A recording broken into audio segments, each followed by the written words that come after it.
او په آخره کې به بیا عیسی علیه السلام د حج او د عمرې د پاره لاړ شي. هلته به د نبی کریم صلی الله علیه وسلم مبارک ته حاضری کوي. حدیث مبارک کې راغلی دی چې کله عیسی علیه السلام حاضری وکړي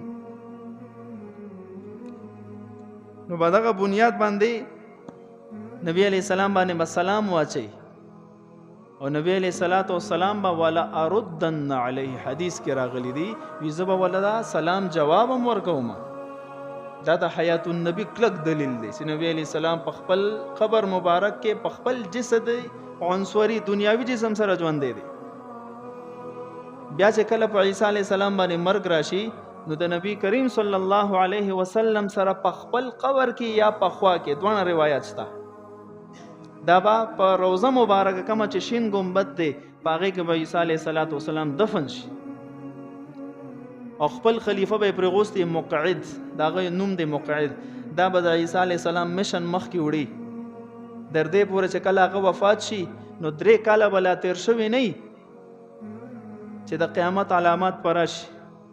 څه علامات پی؟ د سینو نه به قرآنونه اوزي، که کم حافظان موجودي د هغې سینو نه به بالکل قرآن اوزي. و مصاحفهم د قرآن کریم دا پاڼې دي د دې نه به د قرآن الفاظ غیب شي او د دې نه پس بیا بجی مغرب طرف د انور راخیږي. بس دا آخري اختتام به عیسی علیه السلام متعلق نبی علیہ السلام فرمایل چې کله دجال قتل کی نو دا غې نه پس په د قیامت او دغه وخت کې دومره انتظار وی چې یو حامله ښځه حامله او ډاکټر یې ورته ووایي چې ستا ټایم پوره دی، بس اوس لږ ساعت پس پستا ماشوم کیږي. نو دغه پته نه لګي چې ګنټه پس کیږي د شپې کیږي د ورځې هیڅ پته نه لګي. همدغه شان لمحه به د قیامت او د عیسی علیه السلام د دجال د قتل کولو نه پس